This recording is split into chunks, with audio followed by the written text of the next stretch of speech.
Hi friends, I'm Katie Brinkley and you're listening to Rocky Mountain Marketing. This podcast is all about helping Colorado-based small business owners, entrepreneurs, realtors, and professionals discover the strategies and systems that take their marketing to all new heights. Let's dive into today's episode.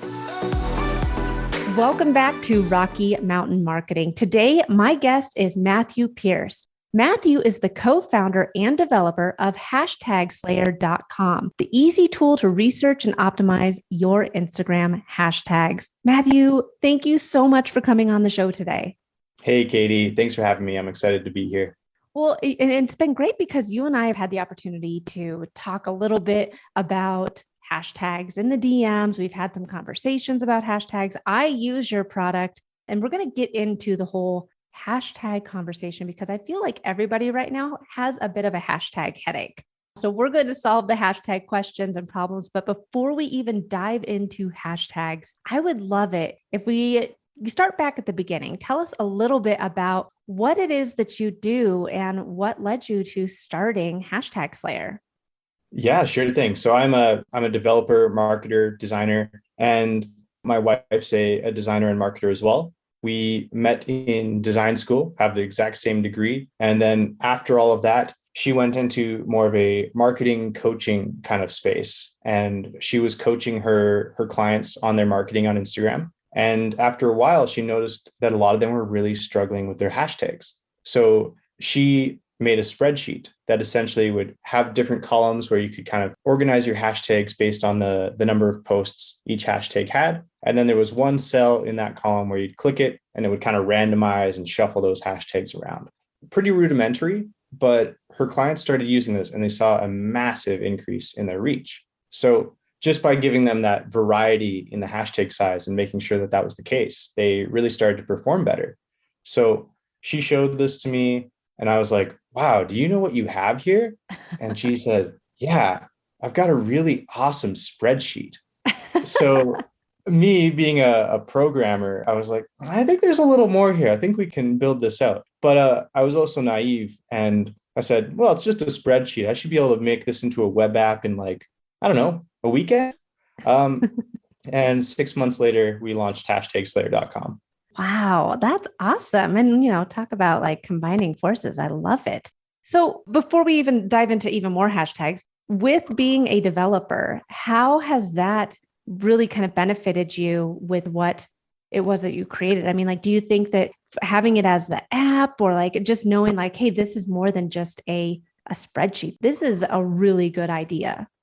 I think the developer aspect of it, it's helpful that I have a marketing background, but what I really noticed is when I first got into the Instagram space talking about hashtags, I was like, why would anyone care what I have to say? But I think the more analytical programming side of my brain allowed me to bring some unique perspectives on it. So I was analyzing the data, trying to look at patterns, looking at behavior a bit more.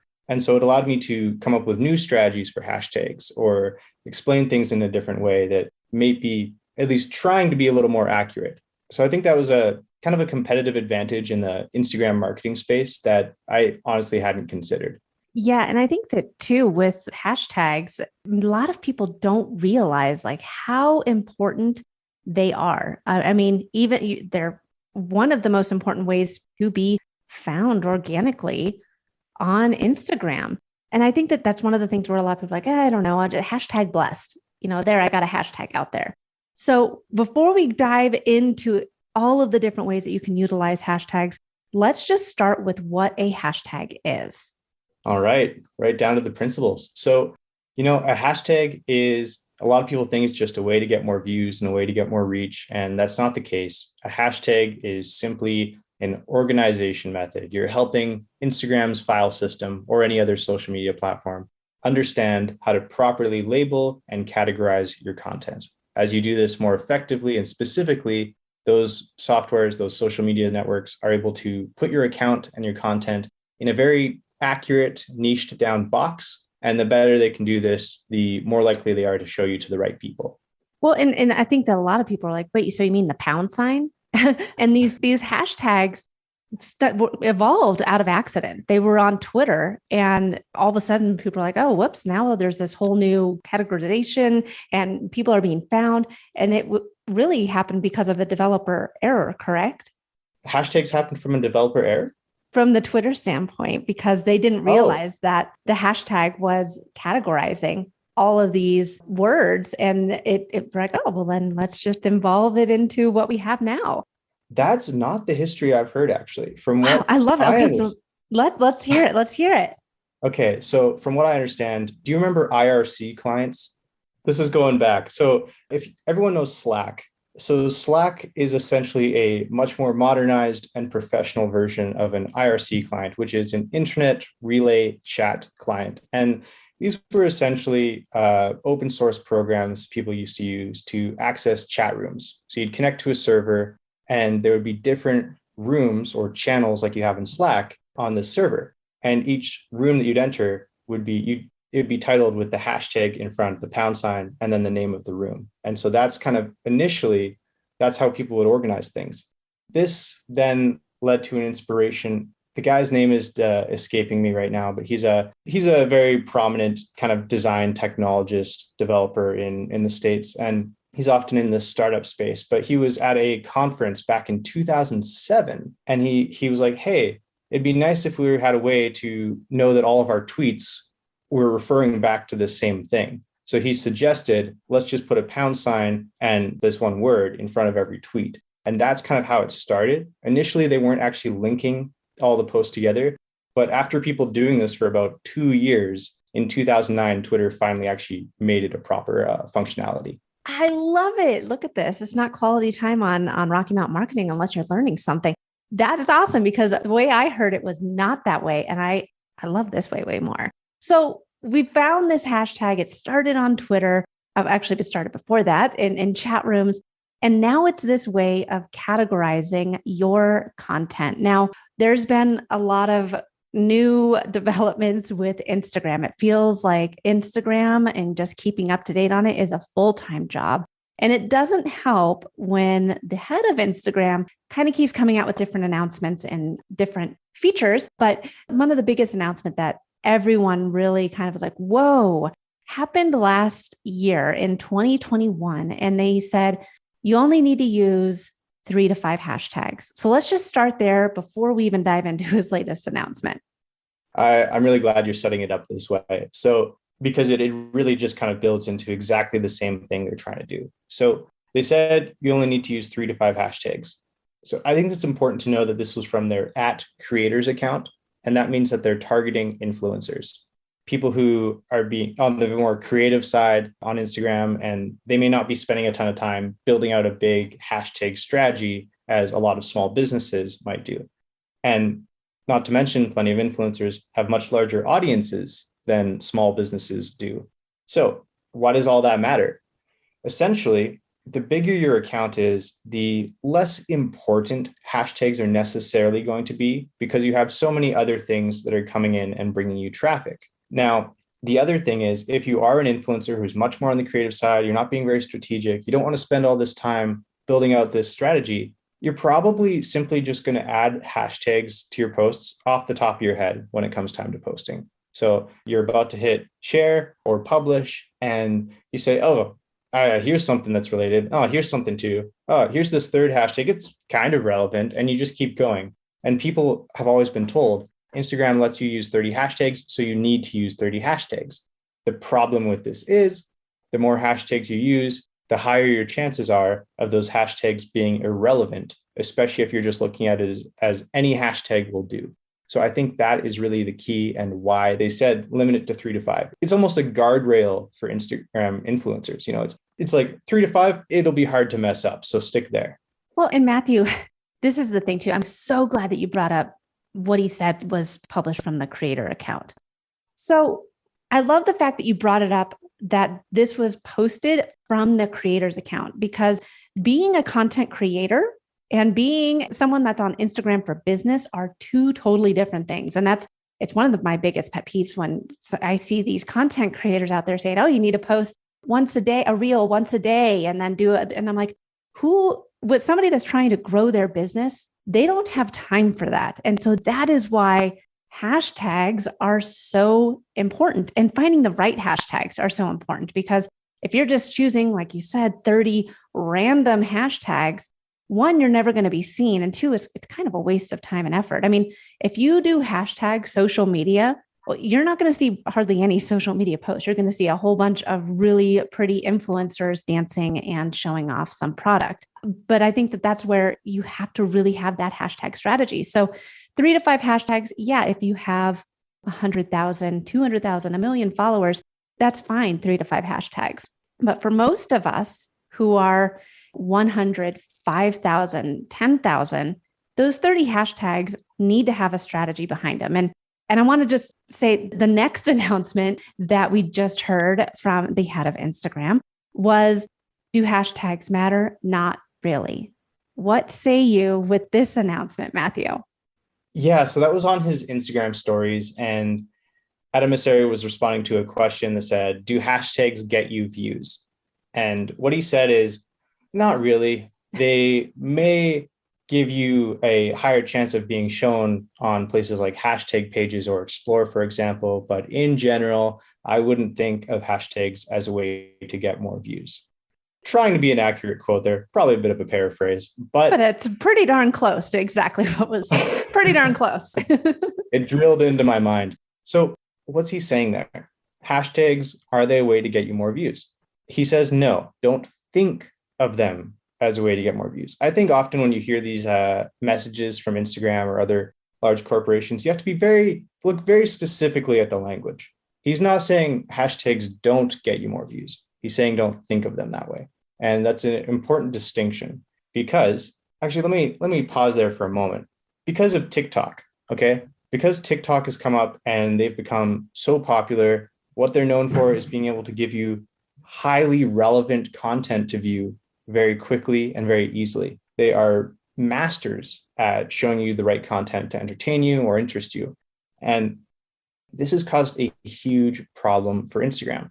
Instagram, it's been around a lot longer, over a decade now. And with that comes a history of perhaps bad behavior. So, we all know it's much more difficult to unlearn a bad habit than it is to build a good one. And that, I think, is what Instagram is trying to do here, is they're trying to course correct their user base and fix our bad habits with hashtags. Why? Because our bad habits with hashtags have put Instagram at a competitive disadvantage compared to TikTok.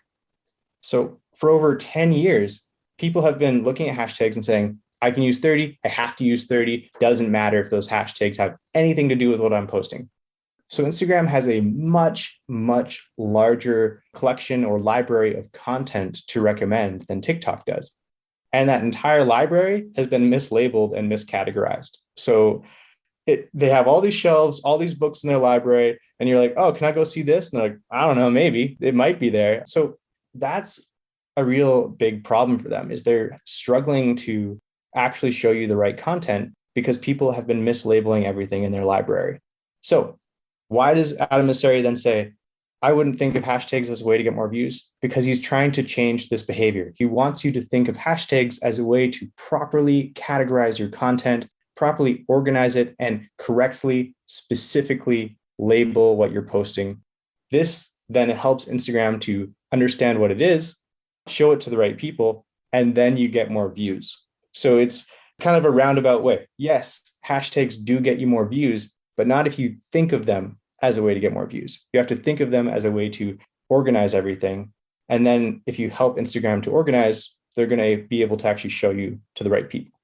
Oh, Matthew, I love this. I love this. And it's so true, because what we saw with TikTok coming out and being such a strong force for, during the pandemic, was all of a sudden all these people were leaving because they're like, I'm not seeing anything that I like on Instagram. And so now Instagram's having to play catch up. And we all know that Meta is the king of the copycat. And they copied, with Instagram stories, that's just Snapchat. We're seeing Reels, which is from TikTok.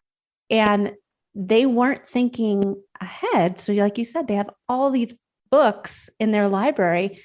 but they're basically just thrown in a pile on the floor and you have to search through them. And that is a great analogy. So hashtags, they make sense. You do need to use them, but you need to have a strategy behind them. You have to find those niche hashtags so that you can get your content in front of the right people. Okay, how do I do that? How do you do that? That's a big question. So you have to make sure you're properly using the right hashtags. We'll talk about relevancy first. There's a lot of other technical stuff we can go into, but making sure your hashtags are relevant is key. And I start with kind of 3 building blocks in my hashtag strategy. That means one, the first one is hashtags that describe your business or industry. So hashtags that talk about what business you are in, what hashtags describe your competitors, what are they using?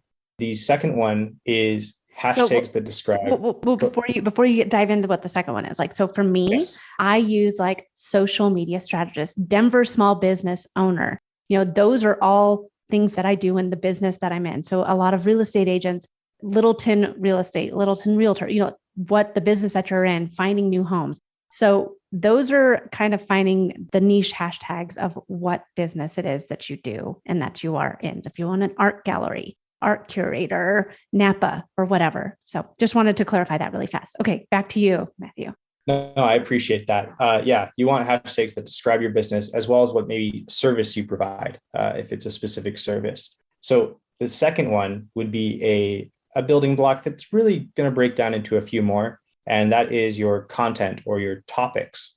Typically, when someone builds a social media strategy, they have content pillars and they probably recycle these each week. So if you're only posting 3 days a week, Monday, Wednesday, Friday, you're going to have a different content pillar that you talk about each day.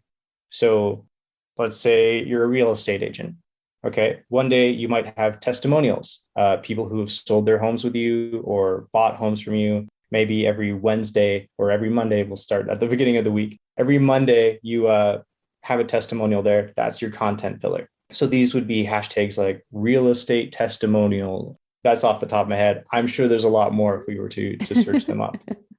Second might be a piece of education. So maybe you're teaching people what to look for when they're buying a home or how to properly stage their home when they're selling. These could be 2 different topics, but you're going to have your education content pillar that you might break down into a couple of topics. But for each one of these topics, you're then going to have a collection of hashtags that speak specifically to those. Friday, okay, maybe it's time for some entertainment, or maybe it's time for actually showing off some houses you're selling. So you might be doing some reels that give some cool, fun tours of the spaces that you have on offer. And again, you'd have hashtags that specifically are specific, like describing this, like maybe virtual tours or something of that sort, specific to what you're showing. Now, this is your entire content building block. So you can see that one breaks down and gets very niched as you go. Then we finally get to one that people often forget about. And the last building block is hashtags that describe your audience. So you need to know who you're selling to, and you need to determine who that is. If you're a local business, those may be hashtags that describe your location. These could be geographic hashtags such as your city, maybe even your neighborhood. If you're in like a niche, kind of cool, kitschy neighborhood of your city, maybe there's certain slogans that your state has that you could be using, so on and so forth. And of course, understanding who your buyer is. Are they young moms? Are they newlyweds? Are you selling houses only to newlyweds? You're going to understand exactly who it is. And you want to find hashtags that describe those people, hashtags that they're using themselves in their own content, and as well hashtags that they're following, as long as those actually describe them. So that's kind of how you make sure your hashtags are relevant. Do your hashtags describe your business, your content, and your audience? I really want to nail down the audience one though for a second, because people forget this one and they're like, oh, my hashtags are relevant. It's great. I've described my business. I've described my content. The only people who are following my account are my competitors and industry peers. And that's why. It's because people don't think about, oh, I actually need to get in front of my audience as well. So use hashtags that describe your audience and make sure that your content speaks directly to that audience. Make it clear that there's a link between your post and that hashtag. Yes. And I think that that's where sitting down and really identifying who your target audience is so essential. It makes creating a content strategy so much easier, and therefore your hashtag strategy so much easier.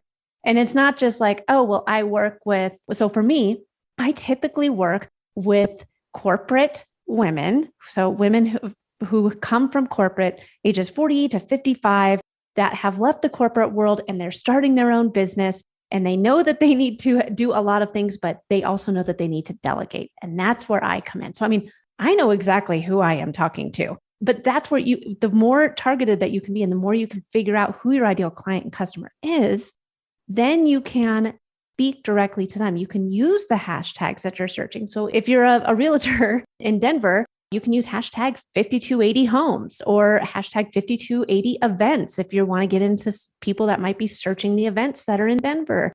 What you're saying basically, Matthew, is stop using hashtag home if you're a real estate agent. Yeah, you want to really avoid these generic basic hashtags. And if you think of it like the same way you would search engine optimization, if you're a small business, especially, the chance of you showing up for, if I go onto Google and I put in home sales, just that alone, chances are you're not going to show up as an independent realtor. So you need to think of something much more specific, such as independent home sales in Denver, Colorado. So Yes. the more long tail you can get with your hashtags, the better chances you will have. So we talked about finding those right hashtags. There's been a lot of talk about how many hashtags to use. In your opinion, what do you think? Do you think 9 to 12, 3 to 5, use all 30? In your opinion, what is the magic secret sauce? Every time someone has a magic number, it's either because, well, this person said so, or Instagram said so, or it's a study that really isn't relevant. My favorite is when people say that you should always be using 11 hashtags, and they point to this one study and they say that that's like the golden number. What they don't point out is that one study looks at only Fortune 500 businesses with like under 1,000 followers. So it was a very, that's not really relevant to most small businesses. None of us are Fortune 500 companies. And that's a bit of a tangent. But every time that someone gives a magic number, you want to look into why that is, because chances are it's not the most substantiated. And even if they have done a data analysis, they said, we looked at 1 million posts, all of the posts with 11 hashtags did better. Maybe that's true, but you're also not taking into account a lot of other metrics, like the quality of their content, what time they're posting, were they encouraging people to share, what format of content was it? So all of these things matter when wondering what the best number to use is. And we never have that data in any accurate way. So I don't have a magic number. My magic number is use as many hashtags as are relevant. If you can be like really specific and relevant to what you're posting and still have 30 hashtags, which is totally possible if you get strategic and spend some time up front, do that, because every hashtag is another avenue that leads back to your business. But if you only have 5 or 10 hashtags, and that's as many as you can include while still being relevant, that's where you want to stay. I love it. So, Matthew, this leads me into the perfect segue. Tell us a little bit more about what Hashtag Slayer does. Okay, so Hashtag Slayer connects directly to your Instagram account to take a look at your engagement metrics, your following size, your recent posts. And we use that to help you optimize your hashtag strategy.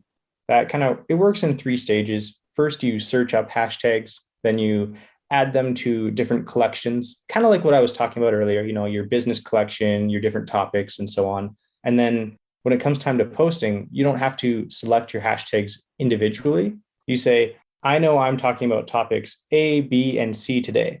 So you just toggle on each collection that you want to use, you hit generate set, and you let our algorithm kind of look at all those metrics to find the optimized ratio of competitive hashtags and less competitive hashtags and a whole bunch of other things that we could get into. But you kind of leave that all up to us. You've already done the work of deciding what hashtags you want to use. And then you don't have to decide the whole thing when it comes time to posting. So you just say topic A, B, and C, generate, and we give you your set. I love it. And Matthew, I feel like you and I could have maybe like a 3, 4, maybe 5 additional podcast episodes all about hashtags because there's so much that's tied into these little pound signs and the effect and the power that they can have. We didn't even get into how you can utilize those for categorizing your content just for your own library. So I can't thank you enough for coming on the show today. Where can people learn more about Hashtag Slayer and about you? For sure. It's hashtagslayer.com or at hashtag app on Instagram. Awesome. And I know that you are always making changes with the app. You always have a ton of updates and it's always at the very top of the latest trends. So it's not ever really dated here. So I can't thank you enough for coming on the show today. Go check out the Hashtag Slayer app. Follow them on Instagram. Matthew does reels and all sorts of things and provides great education all about hashtags. Matthew, thank you again for coming on the show today. Yeah, thanks again. It was fun. Matthew, he has been the cure to all of our hashtag headaches. And it really is true. You have to have a hashtag strategy. And there's tools out there like Hashtag Slayer that can help you with your hashtag strategy. There's so much that goes into it and staying up to date with the latest trends, utilizing the hashtags that make the most sense for you and your business, and finding the right amount of hashtags that are relevant for that post means everything. And Matthew did give all the listeners of Rocky Mountain Marketing a huge discount on Hashtag Slayer. So if you are sitting there saying hashtags, they are for me, I'm going to go ahead.